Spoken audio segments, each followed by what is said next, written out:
नमस्कार दोस्तों, मौसम 29 चैनल पर आपका स्वागत है। दोस्तों आपको दिवाली की बहुत-बहुत शुभकामनाएँ।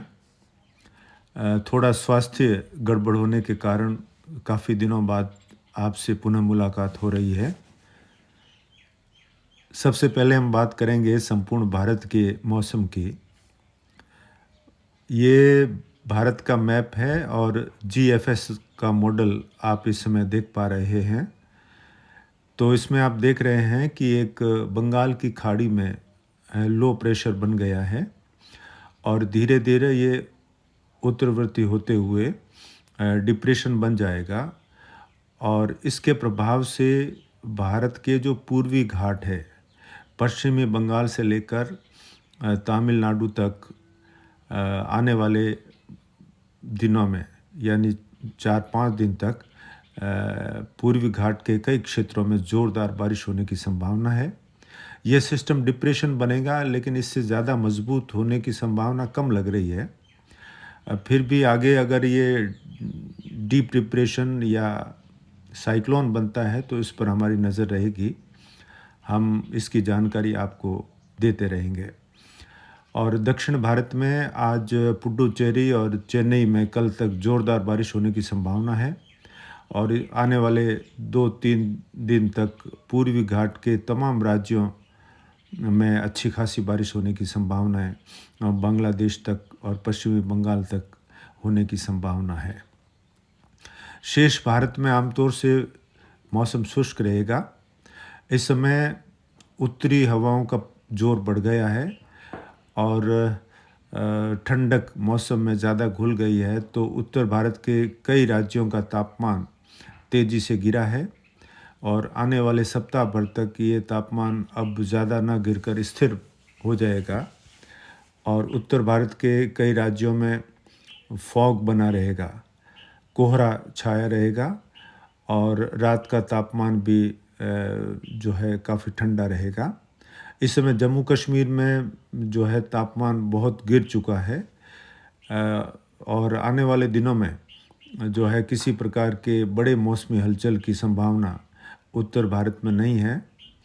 लेकिन नवंबर के अंतिम सप्ताह में जो है वो एक मजबूत डब्ल्यूडी आने की संभावना है और उस पश्चिमी विक्षोभ के असर से जो है वो पश्चिमी जेट भी जब दक्षिणवर्ती रहेगी तो वो काफ़ी सक्रियता देखने को मिल सकती है।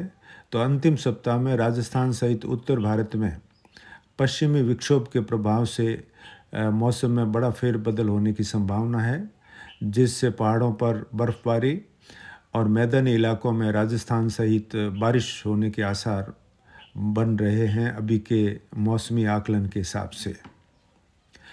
इस समय दोस्तों दिल्ली के मौसम की बहुत चर्चा हो रही है कि वहाँ पर जो है बहुत ही ज़्यादा प्रदूषण का स्तर, एयर क्वालिटी इंडेक्स जो है वो खतरे के निशान से ऊपर बना हुआ है और लोगों को सांस लेने में भी दिक्कत हो रही है।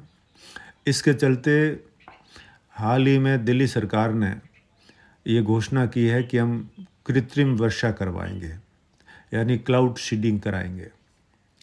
ये क्या होती है इसकी हम थोड़ी बात करेंगे।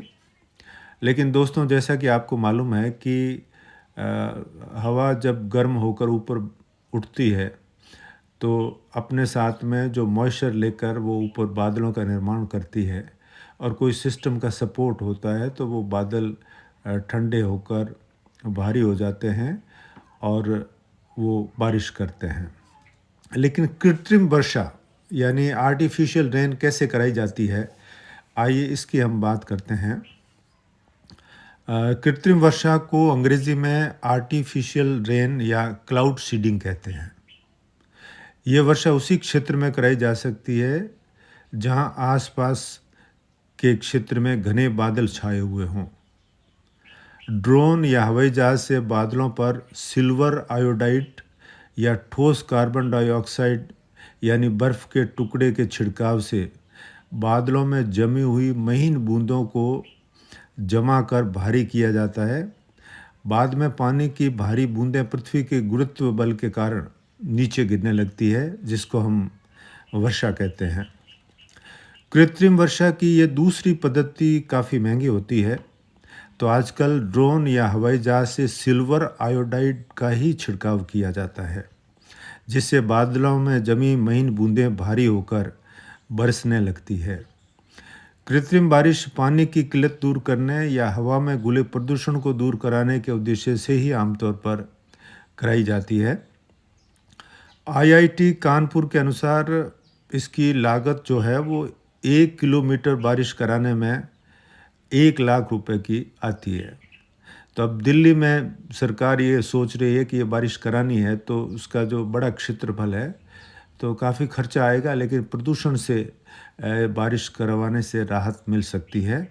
और सरकार ये सोच रही है कि ज्यों ही कोई मजबूत डब्ल्यूडी आए और घने बादल आए तब ये वर्षा कराई जाए। तो ये संभावना जो है नवंबर के अंतिम सप्ताह में बन सकती है, तब घने बादल उत्तर भारत में देखने को मिलेंगे। अब हम बात करते हैं कि ये जो कृत्रिम बारिश है, क्लाउड सीडिंग है, इसकी खोज किसने की थी? तो अमेरिका के एक केमिस्ट हुए हैं, रसायन शास्त्री विंसेंट जे शेफर।